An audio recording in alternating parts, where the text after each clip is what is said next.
Hello, I'm Paul White, and in this Sound on Sound podcast I'll be talking about delay and echo. Natural echo only occurs where there are reflective surfaces at a significant distance from the sound source, such as cliffs or the walls of canyons. Artificial delay was first explored by using a tape recorder to delay a signal by the time taken for the tape to move from the record head to the replay head. The time was short, perhaps as low as 70 milliseconds or so at a 15 inches per second tape speed, and there was just a single repeat. That was enough to create the familiar slapback effect that is still popular in rockabilly music today. Dropping the tape speed to 7.5 inches per second doubled the delay time. Here's an example of slapback echo. Slapback sounds something like this. At the highest tape speeds, the effect was also used to create what we call artificial double tracking, or ADT, in effect just a short slapback. Here's an example of ADT. ADT uses a shorter delay and sounds something like this. Unless the machine had vari-speed, the only way of adjusting delay time was to switch tape speeds, but many classic records were made within these limitations. It was soon discovered that feeding some of the output back to the input created a repeating echo effect, like this.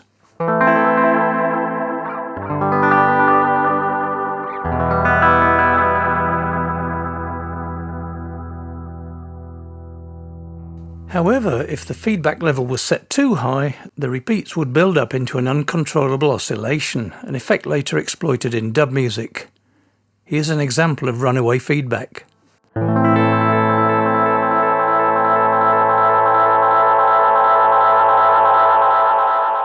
Of course, it didn't take long for engineers to come up with dedicated echo units, most based on a continuous loop of tape or an endless tape cassette running past a record head, followed by one or more playback heads. An erase head would then wipe the tape clean before it reached the record head again. One of the first commercial tape delays was the Maestro Echoplex, which had just one replay head. On this model, the distance between the heads could be adjusted to change the delay time. Other techniques were also explored, including the so-called oil can echo, where an electrostatic charge was recorded and replayed via a coated metal disc running inside a can of oil. Now, I have to say that one rather passed me by, as I've never come across one, but I'm told that it sounded very lo-fi.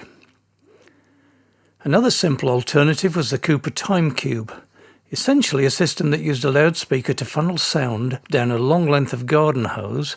That was picked up by a microphone at the other end, producing a rather murky and quite short delay.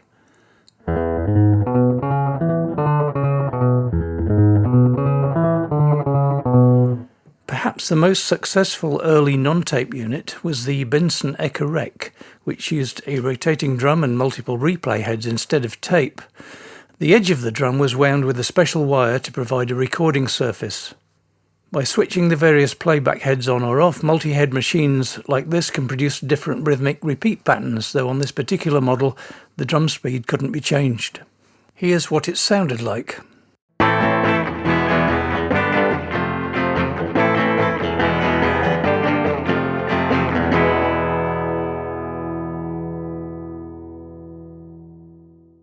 Because American musical gear was difficult to obtain in the UK during the 1960s due to restrictions on imports, many UK bands used the British-built Watkins Copycat tape echo unit hooked up to the guitar amp or to the PA system.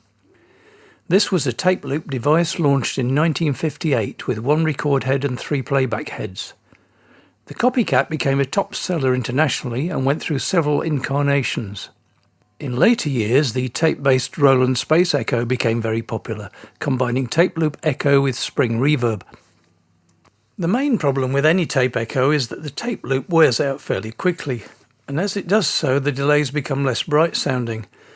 There's also a tendency for the rubber rollers to get misshapen with use, which introduces some unintentional pitch modulation. But for all these defects, tape delay actually sounded very musical, as the slightly softened delays don't conflict too much with the original dry sound, and the modulation due to the worn rollers just adds to the character. Of course, the tape would occasionally break or jam during a gig, and that wasn't such a good thing.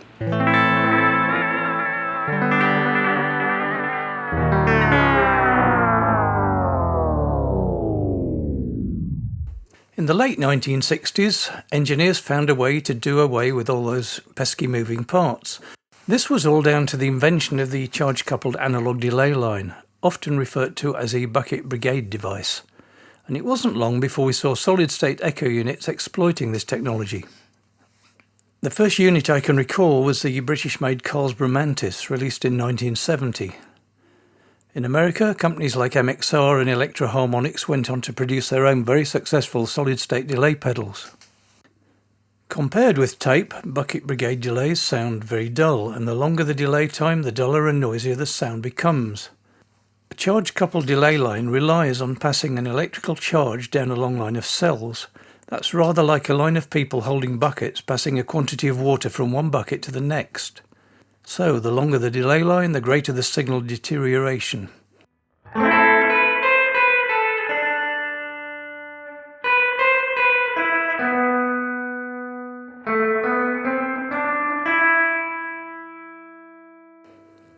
Later models improved on sound quality, sounding less noisy and slightly less dull, but they were still quite warm sounding, and as with worn tape loops, the progressively murky repeats sat comfortably behind the original dry sound.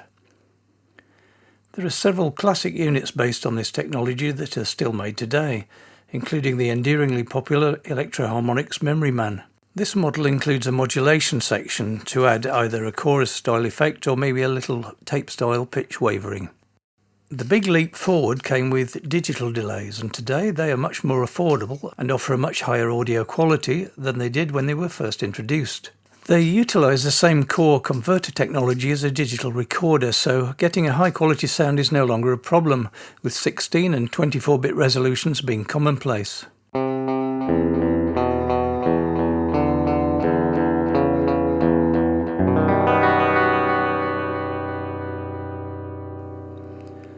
Early high-quality digital delays included the Lexicon 1300S and the TC Electronic 2290, but soon all the major manufacturers came out with their own take on the effect, with the Korg SD3000 attracting some famous users, including U2's Edge.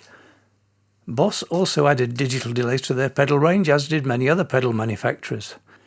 As with charge-coupled delays, there were spin-off effects made possible by this technology too, such as chorus and flanging.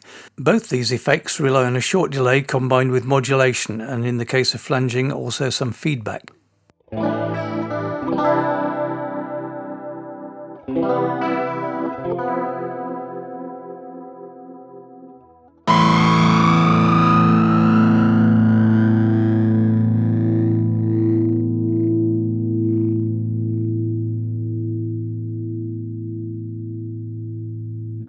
Many musicians look back fondly on the sound of tape and bucket brigade delay lines, so it's very common to find that today's digital units offer emulations of these old technologies, but without the attendant noise or the unreliability of tape.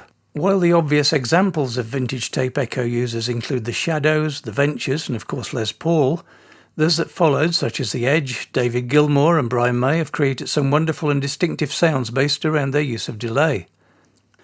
Today we're inundated with delays of all kinds, varying from the very basic to fastidious emulations of specific vintage hardware, such as the Echoplex, the Space Echo, the Binson Echo Rec, and even the Cooper Time Cube. On some you can adjust the apparent age of the tape, and even the sound of the tape splice going past the heads in some cases. There are also emulations of vintage analog delays, most including separate modulation controls. Many modern versions also offer EQ of the repeats along with tempo sync options so that you can get the delays in time with the music when needed.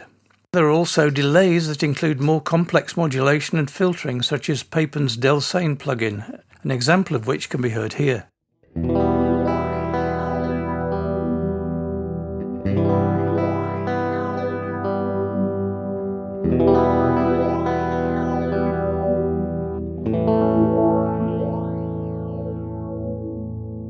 A novel feature found in many modern delays is the ability to create a backwards tape sound made possible by recording short sections of sound and then playing them back in reverse in place of the more normal delays. This was only made possible by digital technology. Here's a sound example.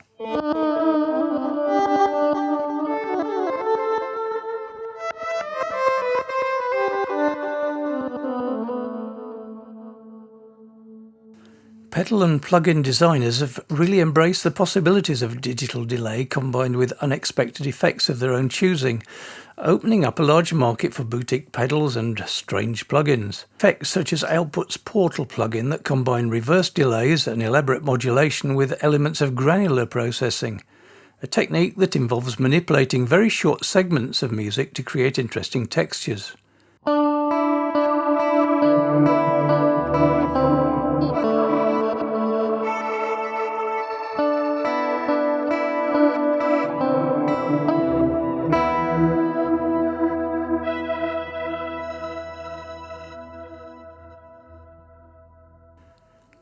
Companies such as Meris and Red Panda have also produced pedals that can create extraordinary delay-based effects. Some of these pedals and plugins create such dramatic sonic transformations that they blur the line between effects and synthesis. Here are just a few examples applied to guitar.